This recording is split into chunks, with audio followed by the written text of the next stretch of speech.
योगी को गिराने चले शंकराचार्य को बटुकों ने हिलाया। एक गलती पर शंकराचार्य के घर में मचा हाहाकार। महाकुंभ में बुरे फंस गए अविमुक्तेश्वरानंद। पंजाब, जहां हर घर, हर गली, हर रास्ता सुरक्षित है, जहां हर नागरिक की सुरक्षा सर्वोपरि है। मुख्यमंत्री भगवंत सिंह मान की सरकार ने राज्य की सुरक्षा को एक नई दिशा दी है। वित्तीय वर्ष 2023-24 में 40 करोड़ का बजट पारित किया गया है।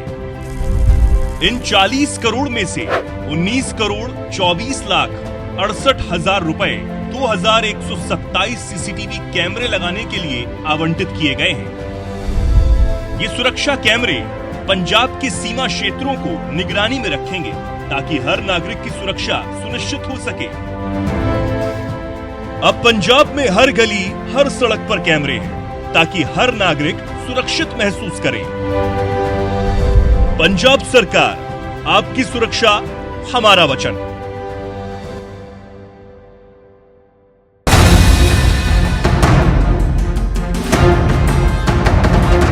कहते हैं जिनके घर शीशे के होते हैं वो दूसरों के घर पर पत्थर नहीं फेंका करते, लेकिन शायद ये बात शंकराचार्य अविमुक्तेश्वरानंद भूल ही गए थे। कुंभ में मची भगदड़ के बाद योगी आदित्यनाथ को निशाना बनाने बैठ गए, उनकी कुर्सी हिलाने बैठ गए, लेकिन खुद के घर में ऐसा बवाल छिड़ा, शंकराचार्य को अपनी कुर्सी बचाने के लाले पड़ गए। नौबत तो ये आ गई कि शंकराचार्य के घर में गुटबाजी शुरू हो गई, मारपीट होने लगी।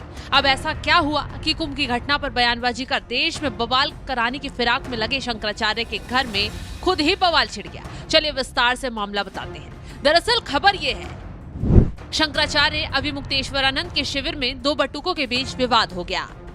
यज्ञशाला में शंकराचार्य के सामने ही दोनों बटुक आपस में भिड़ गए। काफी देर तक दोनों बटुकों में काफी बवाल हुआ। आरोप लगाया जा रहा है कि इसके बाद आचार्य ने विवाद में शामिल छात्रों को डांटा, झगड़ा करने पर उनकी पिटाई तक की गई। एक बटुक ने भेदभावपूर्ण कार्रवाई करने का भी आरोप लगाया और हंगामा करने की कोशिश भी की गई। काफी घंटों तक शिविर में बवाल मचता रहा, हंगामा होता रहा। बताया जा रहा है कि जिस वक्त ये बवाल हुआ उस वक्त शंकराचार्य अविमुक्तेश्वरानंद यज्ञशाला में नहीं थे, वो कैंप में धर्म संसद में शामिल थे। हालांकि विवाद के बाद उन्हें वहां बुलाया गया और काफी देर बाद मामले को शांत करवा लिया गया। लेकिन जब तक शंकराचार्य अविमुक्तेश्वरानंद की खूब किरकिरी हो चुकी थी।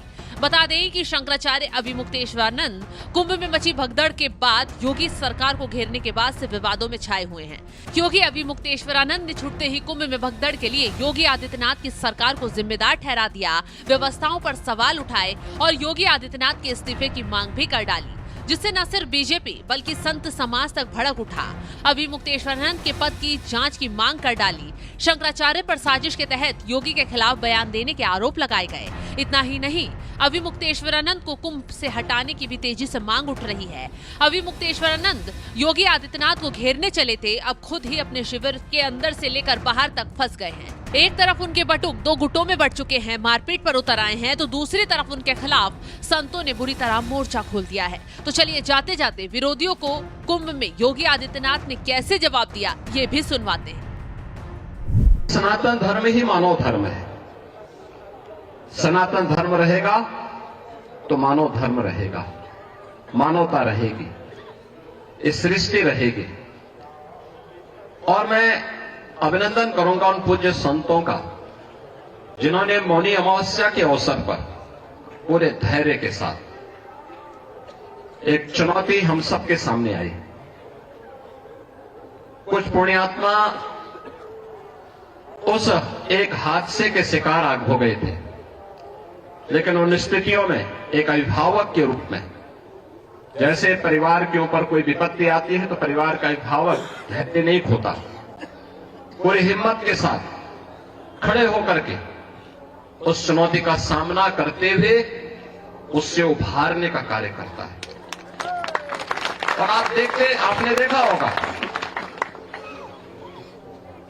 कि जो सनातन धर्म के विरोधी हैं, वे लोग प्रयास कर रहे थे कि संतों का धैर्य जवाब दे दे और उसके बाद जग हसाई का एक कार्य कराया जाए।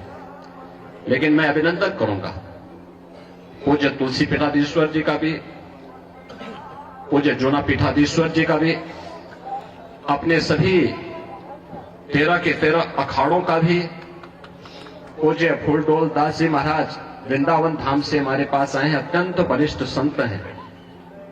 इन सभी पूज्य संतों का, जिन्होंने उन स्थितियों में पूरे महाकुंभ के आयोजन को अपना आयोजन मान करके पूरे धैर्य के साथ परिस्थितियों का सामना करते हुए पुण्य आत्माओं के प्रति विनम्र श्रद्धांजलि भी की और मां गंगा के प्रति, महाकुंभ के प्रति अपने दायित्वों का निर्वहन करने के लिए भी अपने उत्तरदायित्वों का पूरी श्रद्धा, पूरी निष्ठा के साथ निर्वहन करते हुए इस आयोजन को सकुशल आगे बढ़ाया।